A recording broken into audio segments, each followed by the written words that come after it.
I'm delighted to talk today about helping skills. It's something I've been into for my whole career. And I think I've had a lot of different thoughts and changes as I've gone through my career, and I'd like to share some of those with you today. The foundation for helping skills training comes from Rogers, from his early work. He really talked about how clients need to be heard, they need to be listened to, they need to have a mirror that they are, and that's the way that they can begin to hear what they're thinking and saying. And so he initially talked about the therapist being very client-centered, very into paraphrasing and trying to repeat back to people what they had said. So initially he said that with restatements and reflections of feelings were the primary ways that you helped clients feel heard. That spawned a lot of helping skills training programs in the early years in the 60s and 70s. And the two that stand out as most prominent are the human relations training with Kharkov, where he talked about exploration, understanding, and action. It was in structured group training. And micro-counseling with Ivy, where he taught basic and advanced skills, some of the same skills, through structured group training. So they were pretty much very similar in many ways, but also had a few differences. There was a meta-analysis early on of the two training programs, and a large effect size was found for human relations training and a more moderate effect size for micro-counseling. There were some problems with that research. First of all, the average length of training for human relations training was 37 hours, for micro-counseling was 9.5 hours, so that's right there could be a really good explanation for the differences between the two. But that's also incredibly short in terms of training, as far as I think, for what we need for helping skills training. It's pretty hard for somebody to learn how to do helping in 10 hours. Usually there was only one trainer and one class in most of these studies, so that really ignored the trainer and class effects. And the measurement was inadequate. Most of the time trainees were told, they were shown a video tip or given a written response that a client said, and they were told to be helpful. Then at the end of training, where they were taught what they were supposed to do, they were told to write again to some of the exact same scripts. What a surprise that they wrote more reflections and restatements. Clearly they knew what to do at the end, but that doesn't mean that they didn't know what to do beforehand, just that they weren't told what they were supposed to do. Learning to write a response doesn't say much about what they can do with clients either. It's really easy to write a response. You write something, but that doesn't mean that you can actually do that when you're faced with a client.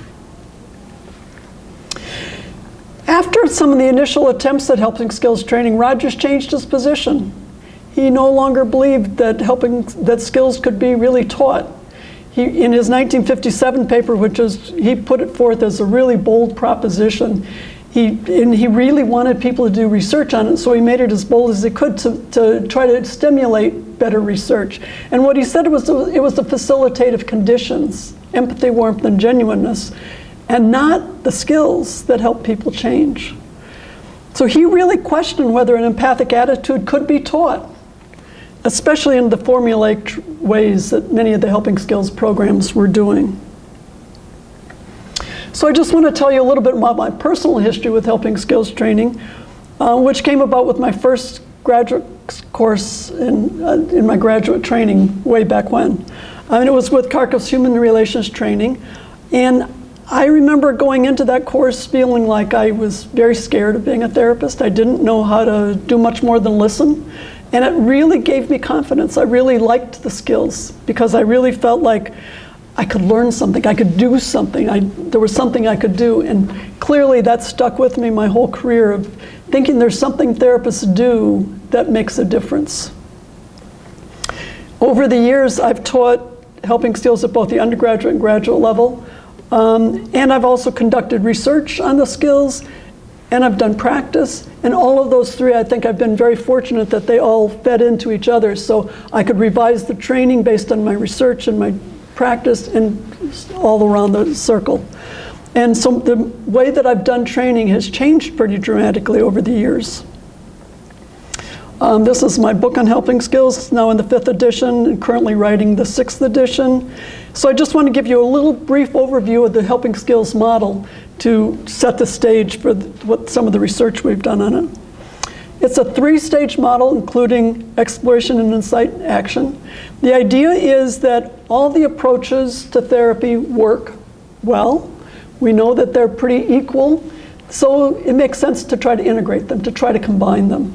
So exploration is based on client-centered thinking, Rogers things in terms of exploration. Then we move to insight. Once people can get some exploration in themselves, we want them to move on and gain some understanding of what's going on. And then once they have some understanding, what are they going to do to change in their lives? So a little bit more about the overall goals of training. We try to help people increase certain things, particularly listening, particularly the appropriate use of skills, and they become professionals. And you can see that when you're training undergraduates, especially. They start out being scared and acting like friends, and they become more professional. They take on the mantle of professionalism. You're also trying to help them decrease certain things like talking so much, and that's particularly difficult for beginning trainees. You teach them not to interrupt as much.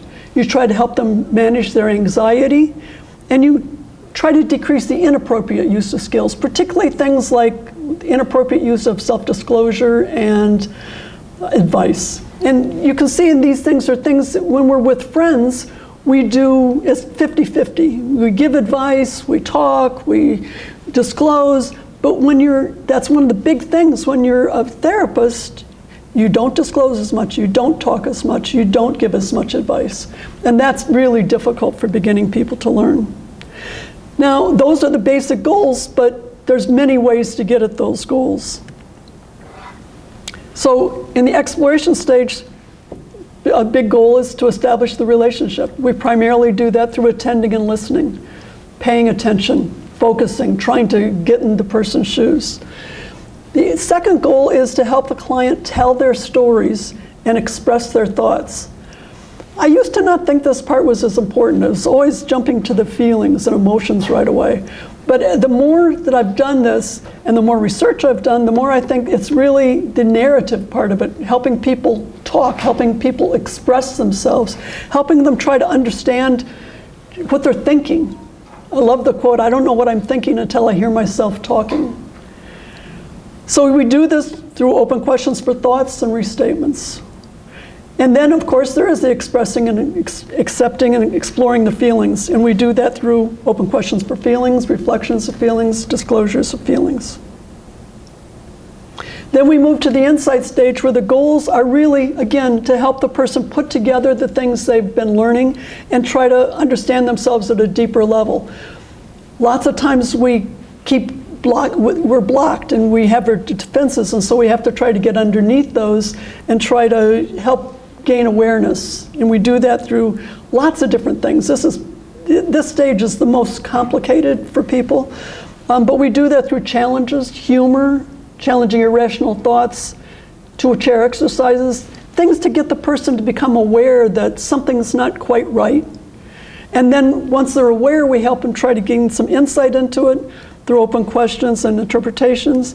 And a big thing is we try to help them understand problems and the way they communicate. And we used our therapeutic relationship to help them see what they're doing with us, and also then trying to help them translate that to what they do outside. And again, once they have some understanding, we try to help them move to action. We try to help them decide if they want to move to action, because it's their choice always. The whole model is very client-centered, and the whole thing is their choice, but we're trying to help them figure out their choices. And so we're trying to help them explore the idea of changing, helping them enact desired changes. And there's many combinations of skills into methods like relaxation, behavior change, behavioral rehearsal, decision-making, and the skills are open questions for strategies, information, direct guidance. So I want to emphasize that this model is not a cookbook. I think the way I originally learned it, it was more like a cookbook. I remember being taught, do 12 reflections, and then you can do an interpretation. But that makes no sense. So what we really are doing is teaching skills, but you're teaching the skills in the context of self and cultural awareness, empathy, compassion, collaboration, flexibility, responsiveness to the client, Those are all really important when we're thinking of, you don't just do a skill. I think the skill is the vehicle, but what we're trying to do is help people figure out how to use the skills. So not just the same, you can use the same sentence, but how you deliver it makes a big difference. We also try to teach curiosity. So both in training to help the trainee think about themselves and what they're interested in and their client. So the curiosity is big. And also case conceptualization. So it's not just, you just use the same skills with everybody. What does the client need at a particular time? So every client's different. They require different things. It's not just a reflection of feelings that's going to work with everybody. So some clients want action, some don't want action, some don't want insight, and we need to learn more about what skills to use when. We also mainly teach people to be personal scientists. They have a hypothesis about what will work, they go in and try it out, and then they try to help them read the client. Was that what they needed? Do they need to alter that? So the skills are a good medium for teaching those things. It's not really just the skills. So I think we can almost reframe this. It's not just helping skills, it's helping skills and everything else that goes with it. So the way we do the training is, and I'll give you a brief overview of the undergraduate training, since most of our research has been with the undergraduates because it's easier because we have a lot of people. But it's usually a 15-week course, 4 credits, a lab course, so it's a total of 60 hours. So right there you can see compared to the earlier research, it's a lot longer. They read the text, they get 2 hours of lecture, modeling, they watch videos, we discuss, we try to encourage critical thinking about what works, what doesn't work, with who, when. And then they get 2 hours of practice. Teach exploration the first half of the semester, insight and action in the second half. It really could be a 2-semester course, but most people don't have time for a 2-semester. In the course, as I teach it at least, they do a 20-minute session at the beginning of the semester and a 20-minute session after the exploration stage. They transcribe those sessions, they code what they've done, and they really look at those carefully in terms of what happened, how the client responded. And students always complain ahead of time about doing the transcripts, but I always hear later, that's when I really learned because I could slow down the process and see what I was doing and what effects were. I use the same basic model in my graduate class, but I make them read a lot more books so that they learn a lot more about the theories underlying. So what's the empirical foundation for the helping skills training? We've done three sets of questions that I want to talk about. The first question is it effective?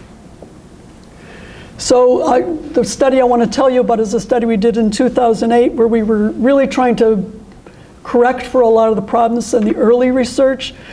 This was a multi-measure, multi-perspective assessment of training. There were 85 undergraduate students in 3 different classes. They did the sessions that I talked about at the beginning and middle. They rated their confidence after each lab. And at the end of the semester, they rated their current and retrospective pre-self-efficacy. So they basically were saying how they felt about their self-efficacy now and how they had changed.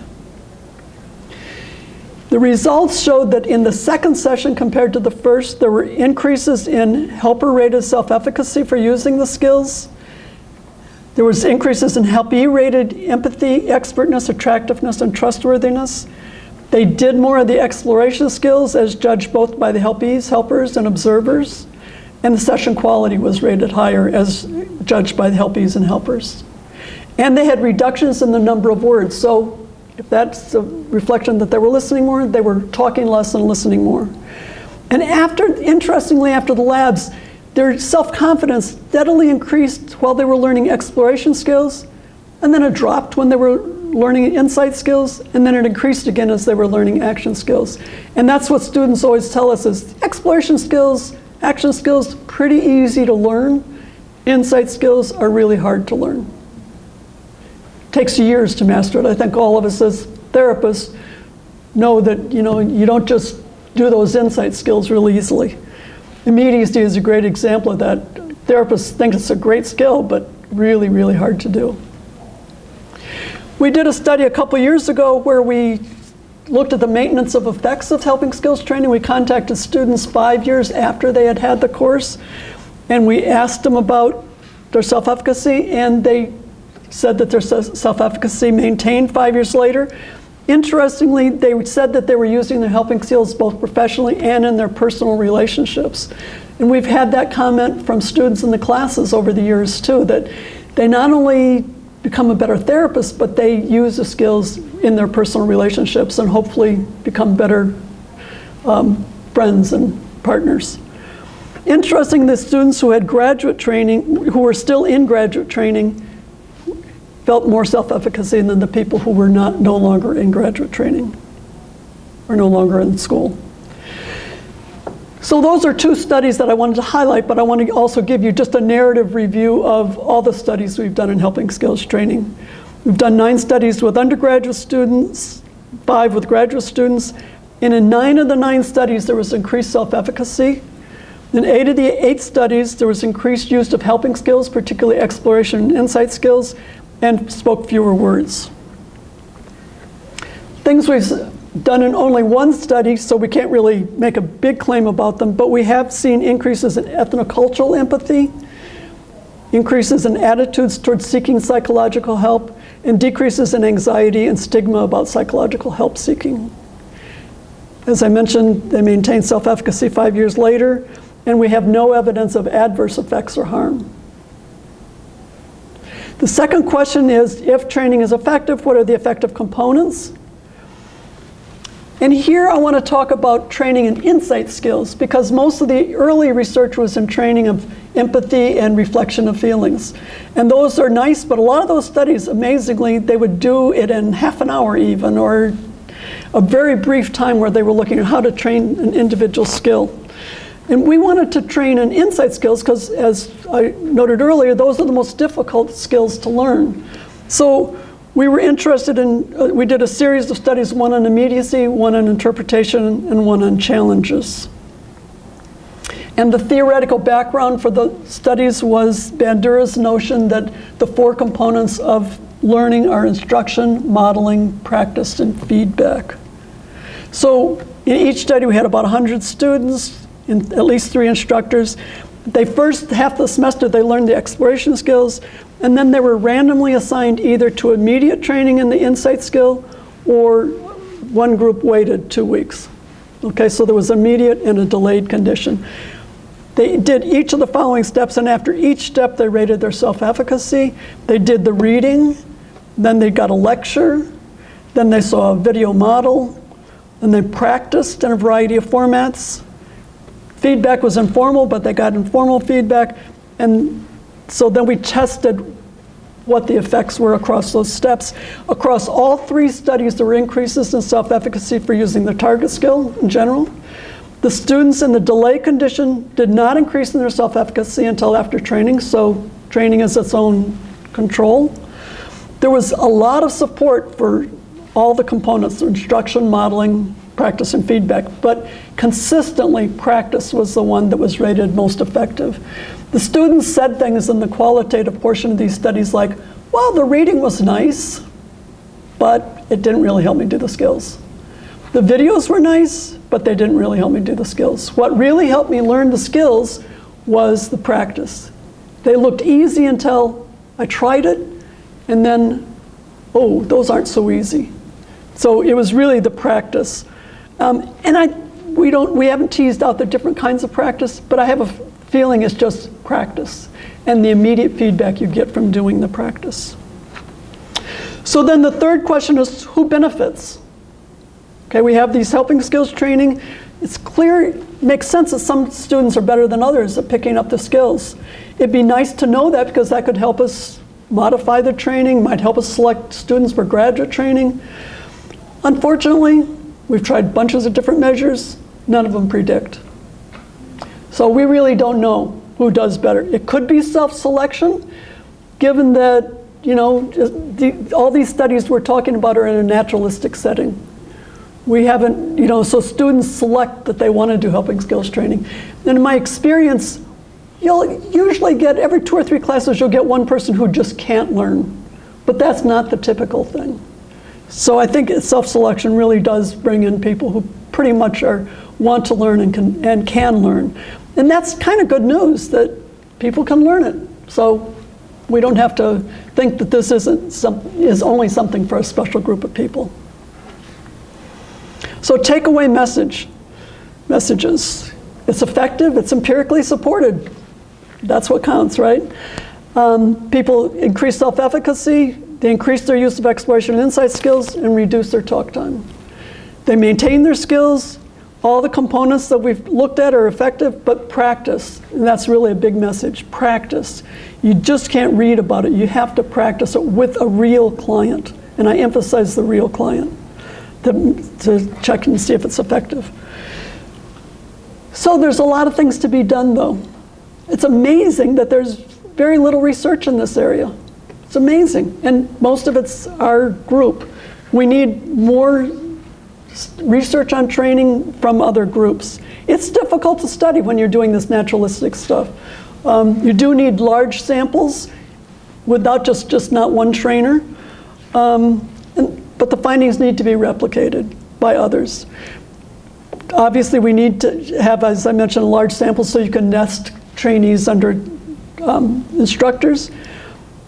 We need to study the effects on real clients, not just on classmates. We need to study the effects of doing transcripts, different types of practice compared to other models, and what's involved in the training. You know, people have the book, but everybody does it slightly different. We have one study that eventually we're going to publish, right, Dennis? Looking at trainer effects, and we found some pretty strong trainer effects. So 5 to 10%, I think, or something like that. And we've also done another study with Brian Kim looking at cohort effects. The class makes a difference, who's in the class. Okay, so back to Rogers. Is it the skills or the relationship? I think the theory about the stages is good. Exploration, insight, action, it makes sense. The skills make sense. They're useful for providing a framework, if nothing else, a good metaphor for how to do therapy. I think it helps trainees understand the therapy process. Clearly, it builds self-efficacy. It provides a target for practice. But the message I would give is don't hold to it too rigidly. You know, skills are nice, but I don't know that they're the most important thing. I think the most important thing is listening to the client, being with the client, figuring out what they need, being responsive to the client. I think skills are a good way to train, but what I often tell students is, you know, pay attention to the skills, but then when you go into a session, pay attention to the client. Rogers had a beautiful statement about that. He said something to the effect that when he's in a session, he ignores what he should do. He just is there and present. But then when he goes out, he thinks about what he did, that reflectivity of what did I do, what worked, what didn't work.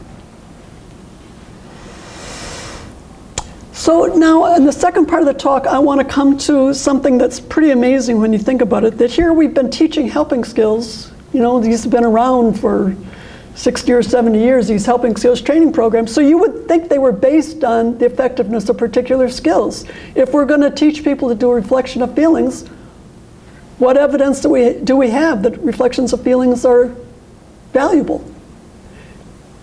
Not much.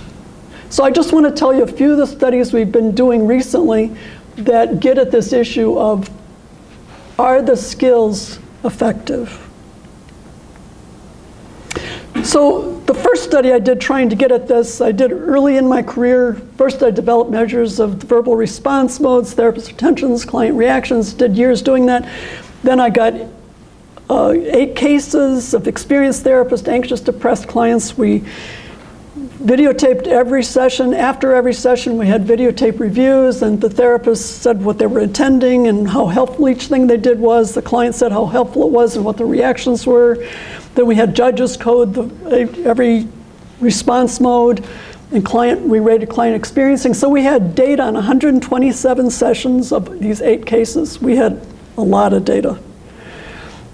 What's interesting when you look at this chart is in terms of therapist helpfulness ratings, therapists thought interpretations were the most helpful, and they thought self-disclosure was the least helpful. Clients thought self-disclosure was the most helpful. And in terms of client experiencing, again, self-disclosure was rated as the most helpful. Interesting, right? That really set me off on a whole line of research looking at therapist self-disclosures, and I'll talk about that in a minute. Of course, as with every study, there were some problems with this study. We didn't account for nesting, so those self-disclosures, out of 8 therapists, only 3 or 4 of them really did many self-disclosures. And the Skils, therapists just don't do things nice and neatly, so instead of just doing one skill at a time, they do a bunch of skills, so it's really hard to really parse out and tease out what the effects of each thing are. You know, and then we had 10 skills, but there's no subtypes of the skills, and that assumes that all the skills are equal. But if you think about it, an open question can be about thoughts, feelings, insight, action. Those are probably going to have very different effects, right? But we didn't account for all of that back then. And there could be different outcomes for each skill. I mentioned we had helpfulness ratings and client experiencing, but you know, it seems much more likely that, for example, if for reflection of feelings, you should get into feelings. The client should get into feelings. For interpretation, they should get into insight. So you can't look at the same outcome for every skill. So we need to look at the skills separately. That's what I've come to recently if we really want to study these. And so I want to tell you first about the self-disclosure thing, because again, self-disclosure was all thrown together, but 2 distinctions are there's therapist self-disclosure, and therapist self-disclosure is more of those verbal statements that reveal something personal about the therapist outside of the therapy situation. Things like, I had an anxiety disorder, I walk every day. It's something about the therapist. In contrast, immediacy is about the therapeutic relationship. Okay, so you seem angry that I was late. Would you like to talk about that? I've enjoyed our therapy. I wonder how you feel. So immediacy is about us, whereas disclosure is about me outside of you. They're both about the therapist's experiences. They both can leave the therapist feeling vulnerable, but you can see how they could be quite different in terms of a therapy process. Therapist disclosure outside, immediacy inside, and also therapist disclosures tend to be brief, kind of like one-off, whereas immediacy, if it's done well, we just watched a session and immediacy lasted the entire session. So it's more like a process that you're talking about the relationship and hopefully getting into it. So we did a qualitative meta-analysis comparing disclosures and immediacy. Again, messy literature, but there were 5 studies of disclosure. 2 were qualitative studies with therapists, 2 with clients. 1 was a manipulation study of asking therapists to do more disclosure. The immediacy studies were more consistent. They were mostly doctoral student therapists in psychotherapy with adult clients, and judges coded the sessions. So let's just look at the differences, because they're very interesting. Disclosure led to better mental health functioning. It led to, they were rated as overall more helpful, and there was more enhanced relationship. In contrast, immediacy led the client to opening up, and it led to client using more immediacy. So with disclosure, the client feels better. It enhances the relationship. It's kind of like Yalom's talking about universality. Disclosure works. These are immediate impacts, right? In contrast, immediacy gets them going. They talk about the relationship. So they're not the same at all. They're quite different skills. So we can't combine them like they were, as was done in the literature in the past. We've also just done a series of studies on open questions, and the 2 most common were for feelings or thoughts. So an open question for thoughts is something like, what memories do you have of your mother? Whereas an open question for feelings is, how do you feel when you think about those memories? So what we did, the methodology we used was we have a data bank of tons of 15 years of studies now in our clinic. And we have a team of trained judges go through and they code when they find an open question used by itself. Okay, so we're ruling out those ones that, let's say the therapist gives an interpretation, then a restatement, then an open question. We didn't look at those. We only looked at the ones where that was the only thing they did. Then we went back and coded what the client was doing ahead of time and what the client was doing afterwards. Okay, so we have the antecedent, the behavior, and the consequence. Clients were emotionally expressive after the open question for feelings, then the open questions for thoughts when we controlled for the antecedent. So clearly a difference between the two types of skills. Advice, we've now done 2 studies, one early in therapy, one in the final session of therapy, using the same methodology. But advice, let me just say something about that it's advice I'm distinguishing from homework. Our clinic does mostly psychodynamic therapy, whereas homework, they don't assign homework. Homework is assigned very much in behavioral therapies, and it's effective. I mean, there's good meta-analyses. Kazanskis has done a couple of meta-analyses of homework. It's very effective. But advice, is advice effective? We tell people, all the helping skills training, especially the way I learned it, don't do advice, period. But people do it. I found myself when I was doing these studies, I was giving more advice than I ever had before. But it's less directive. It's less, it's more client-centered, if you will. There's things like you might consider telling your father about your feelings. I suggest you consider further therapy. Rarely do therapists follow up on this advice. It's just kind of thrown out. Interestingly, in the first 20 sessions of therapy, we found advice finally in about the 4th or 5th session. In the final session of therapy, almost all the therapists gave a bit of advice. As one of my students said, you kind of give them something to leave them with something, little wisdom at the end. So we used the same method where we found the piece of advice, we coded before and after for collaboration. Main result, client collaboration was lower after the advice than the before. So clients got less involved after the advice, immediately after. Some evidence that maybe later it's better, but the immediate, it's definitely. But now, interestingly, 7 to 10% of the time, it was effective. So there's once in a while, I don't like the idea of thinking never do it because the collaboration was lower. Well, collaboration was lower, but sometimes it's effective, and sometimes it has a delayed effect. Okay, one final study I want to talk about is challenges. And with this one, we did a different methodology, and that was a qualitative case study. We had a group of 6 or 7 of us, and we watched one case.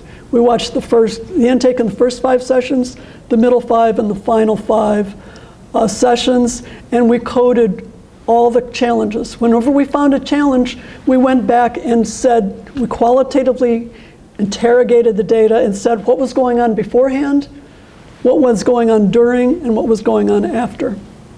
And I think it's a great methodology, especially for using with graduate students, because it's like you just sit and watch the case and everybody has great ideas. And the more ideas you have, people rarely agree, but you talk through it and you figure out what you think was going on.